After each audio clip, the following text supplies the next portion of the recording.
Lord, will only a few be saved? He said to them, strive to enter through the narrow door, for many, I tell you, will seek to enter and will not be able. Good morning. Welcome to a short biblical reflection on the reading from the Gospel according to Luke chapter 13, verses 22 up to 30. I entitled it, following the question in the text, Lord, will only a few be saved? It is the Gospel reading for 21st Sunday in the Ordinary Time Year C. The opening verse 22, and he went through towns and villages, teaching and making his way to Jerusalem, introduces not only our gospel reading but also other stories which follow it in the chapter 13 and 14 in the gospel according to Luke.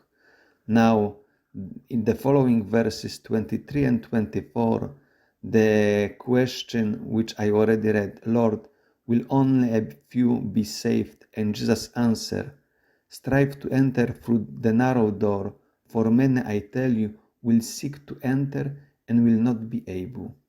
Many translated this verb, which I translated as seek, they translated as try. I prefer the more literal meaning because in the text itself it refers to the statement of Jesus in the same gospel found earlier, seek and you will find. And the answer to it we will find also when we read the parallel text from the gospel according to Matthew, because the matter is that person or those people are seeking, but they are not focusing on the proper target. Therefore, they are unable to find it. They are missing it. And then the answer of Jesus is extended. Firstly, in verses 25 up to 27, it is directed to the disciples. Once the head of the house gets up and shuts the door, and you begin to stand outside, and also here I translated more literally, as also in some other instances, to begin not only to find yourself, but to begin to stand outside and to knock on the door, saying, Lord, open to us.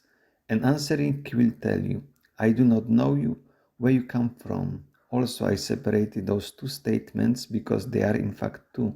I do not know you, and then where you come from.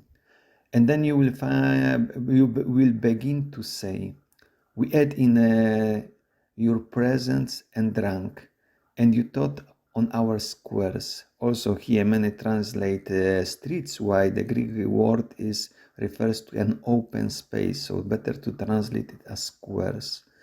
But he will tell you, saying, I do not know you, where you come from. So the same double statement is repeated, and then the last words I put already in bold because they have character of particular statement. The focus is on it. Go away from me, you evildoers.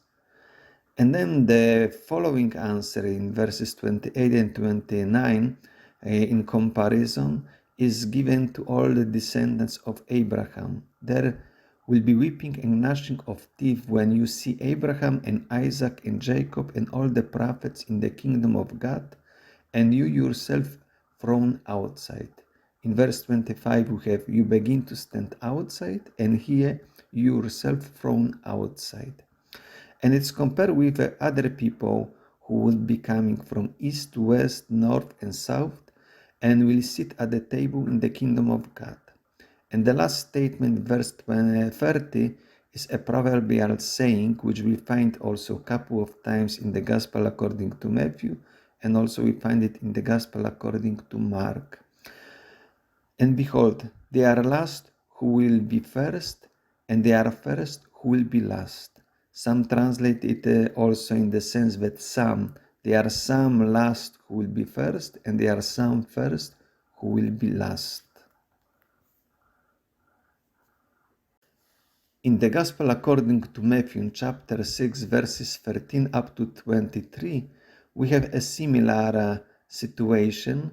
In particular, it covers the great part of the Gospel of today, from the beginning up to the answer given to the disciples. First part here in Matthew in verses 13 and 14 gives us more also explanation about the narrow door. Enter through a narrow gate, for the gate is wide and the road is easy that leads to destruction, and there are many who take it. For the gate is narrow and the road is hard that leads to life, and there are a few who find it. So this also gives an explanation why I prefer to translate as to seek, they will seek to enter, but they will not find how to enter because their target is wide. So they are missing the precise target, the point. And now in the middle of this reading of the Gospel according to Matthew, there is a statement about false prophets, also the trees, which you recognize by fruits. Those words are not found in the Gospel according to Luke in our reading, therefore I skip them. And the last part from verse 21 up to 23 covers that answer and those questions given, this address given to the disciples. Not everyone who says to me, Lord, Lord, will enter the kingdom of heaven, but only the one who does the will of my Father in heaven. And on that day many will say to me, Lord, Lord, did we not prophesy in your name, and cast out demons in your name, and do many deeds of power in your name? Then I will declare to them, I never knew you. Go away from me, you evildoers. Now here in Matthew it is more precise. First the statement about doing even the good things, the miracles, casting demons, doing prophecy. It is not enough if it doesn't cover the whole entire life, the whole entire person, because now in the last statement Jesus calls them, go away from me, you evildoers, because they are not doing entirely the will of God. In some parts they are good, in other parts they are not. So from this short comparison we see that the statement here in the Gospel according to Luke is a little bit softer and a little bit generic, but also points to the same. Lord, Lord, open us. There we have also calling Lord, Lord. And now we ate in your presence and drank, and you taught on our squares. So for the disciples, it is not enough to be in the company of Jesus to hear his teaching, because now borrowing from the Gospel according to Matthew, it has to be also proof by doing the will of God. And in fact, here in Luke we have this also strong statement, go away from me, you evildoers, because on the other hand, they are doing evil. And now this extension which we have in the Gospel according to Luke, what we do not find exactly in the parallel reading from Matthew, which is addressed to the descendants of Abraham. So now is in the sense that also not even being the descendants, so physical relation or other kind of relation with Abraham and ancestors does not also guarantee to enter in the kingdom of heaven.